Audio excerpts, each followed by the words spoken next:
Chers amis, Shabbat Shalom, nous allons étudier la paracha de Bereshit.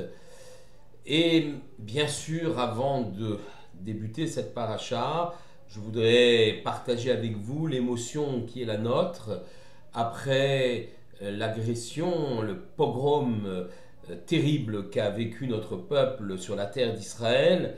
Comme l'a dit le président Herzog, en cette journée-là de Simchat Torah, on a tué un nombre important de juifs, un tel nombre qu'on n'a pas vu depuis la Shoah. C'est autant dire que le traumatisme est immense et nous sommes tous solidaires derrière Israël, derrière son gouvernement, derrière son armée, derrière Tsahal pour éradiquer une fois de façon définitive ces cruels assassins, ces membres d'un fanatisme terrible, comparable, et je n'hésite pas à le dire, aux Einsatzgruppen, aux tueurs SS qui ont massacré notre peuple pendant la Shoah. Ils sont tout à fait comparables car ils ont massacré hommes, femmes et enfants avec une cruauté inégalée. Alors évidemment, beaucoup m'interpellent dans ma communauté, mais certainement vous aussi. Où était Dieu? Pourquoi n'est-il pas intervenu? C'est des questions qui reviennent, des questions que les rescapés de la Shoah se sont certainement posées.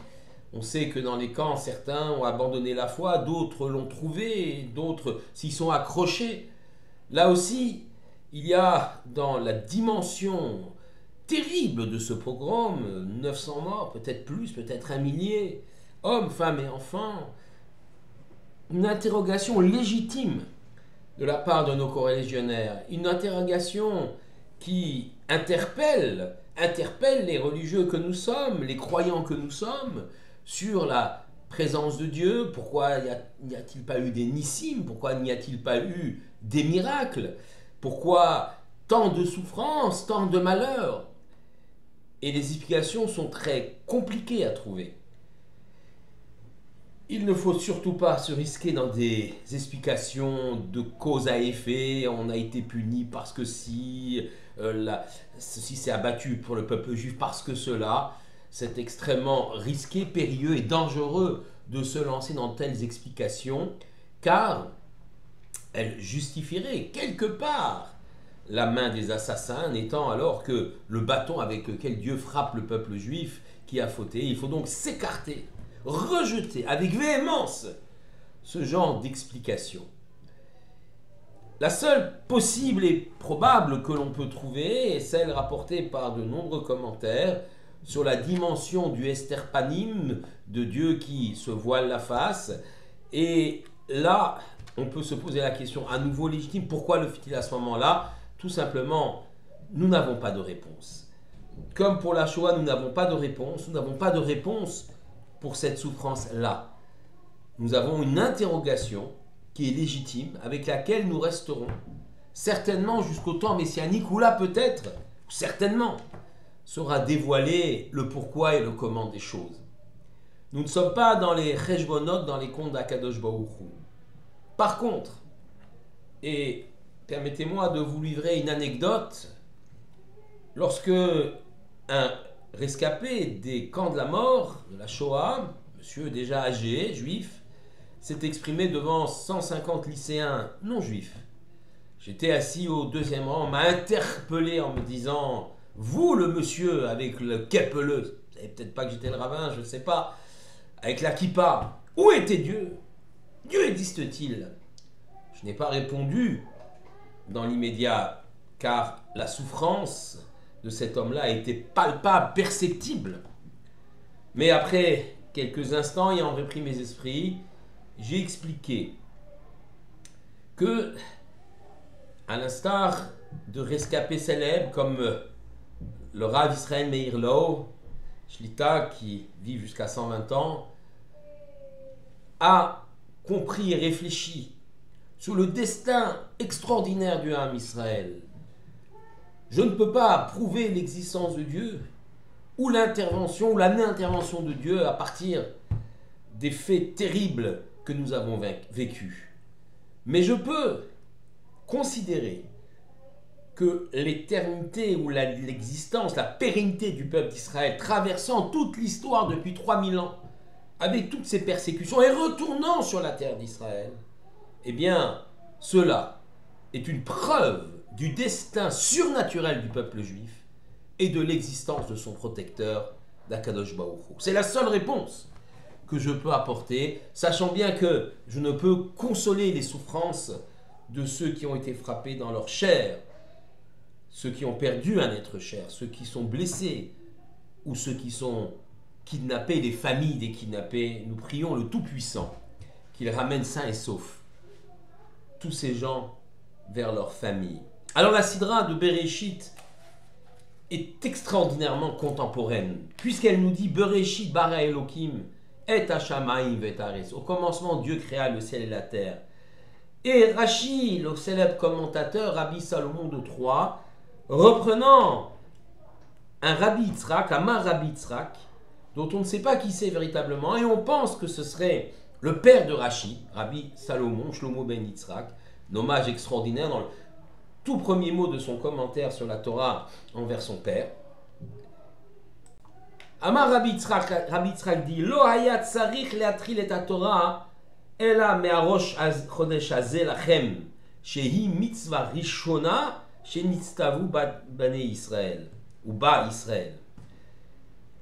La Torah n'aurait pas dû commencer par le récit de la création du monde et celui des patriarches, mais par cette mitzvah de Rosh Chodesh que l'on trouve dans le livre de Shemot, le deuxième livre de la Torah, première mitzvah donnée au peuple juif. Et là-dessus, un commentaire du Siftei Chachamim, ça veut dire les lèvres des sages, commentaire célèbre de Rashi lui-même, il dit la Torah n'a été donnée au peuple juif que par rapport aux mitzvot qui sont contenus pour que le peuple juif les accomplisse. Ce n'est donc pas un livre d'histoire. Il le dit Mken kol haneh sipurei dvarim le motaru.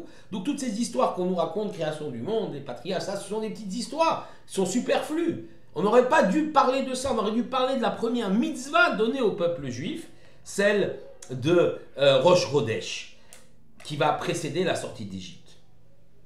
Et il répond, il dit Umatam patach bebereshit. Pourquoi la Torah a commencé par Bereshit? Mikshum koach masa vegid leamo. À cause de sa force, sa puissance de Dieu, il a voulu dire à son peuple la tête lahem nachalat goyim, leur donner l'héritage des nations.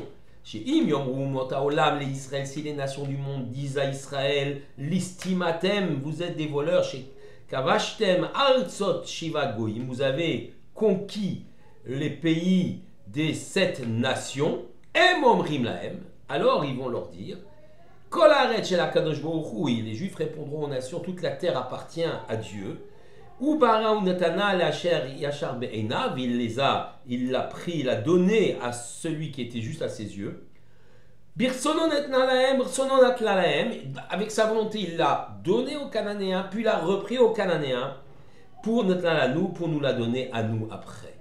C'est extraordinaire, ce Rashi qui a été écrit, je l'explique, à une époque où l'État d'Israël n'existe pas, où chrétiens et musulmans se battent pour la Terre Sainte, c'est le temps des croisades, nous sommes au Moyen-Âge, en plein Moyen-Âge, et voilà que Rashi, rapportant son père, nous dit un jour viendra où les nations vont dire à Israël, vous êtes des voleurs. Donc il y a une sorte de préfiguration du temps où les Juifs seront à nouveau sur leur terre, l'État d'Israël, c'est extraordinaire. Et à ce moment-là, les nations viendront et qualifieront Israël de voleur. Vous avez pris la terre du peuple, des Cananéens, autre peuple aujourd'hui qui remplace les Cananéens, les Palestiniens, vous l'avez pris leur terre, vous êtes des voleurs, il faut leur rendre.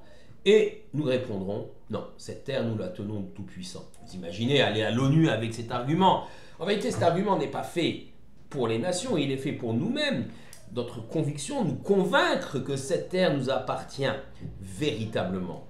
Il faut en être convaincu et que la légitimité de l'État d'Israël en tant que pays des Juifs est quelque chose qui ne peut être remis en question. C'est dans les fondamentaux même de l'existence du peuple juif et dans les fondamentaux même de la justice et de la vérité. Cette terre d'Israël appartient donc au peuple juif. Mais au-delà de cette querelle, et c'est cela qui s'est produit aujourd'hui, la haine envers le peuple juif, possible parce que Dieu justement a laissé la liberté à l'humanité de faire le bien ou le mal, et c'est ce qui explique peut-être tout cela, toutes ces actions. Il y a une sorte de recul de Dieu, laissant l'homme construire ou détruire. Et là, nos pires ennemis se sont emparés de cette liberté de détruire, de construire au nom de Dieu, puisque au nom de leur Dieu, pour massacrer la question des territoires, la question des Palestiniens, la question de... Tout cela est très secondaire. Ce qui les anime, c'est la haine du juif, la destruction d'Israël, le massacre des juifs en plus grand nombre. On est donc dans une vision qui est une vision terrible, comparable à la vision de nos pires ennemis qui ont voulu nous détruire durant la Shoah. C'est face à cet ennemi que nous devons combattre, que nous devons être solidaires, nous juifs de la diaspora, nous rassembler dans nos synagogues, contribuer à la force d'Israël par l'accomplissement des commandements de la Torah, par l'étude de la Torah, mais aussi par notre solidarité sur leur terrain, participer aux manifestations, soutenir, c'est notre devoir en tant que juifs, notre devoir en tant qu'être humain. Shabbat Shalom à tous.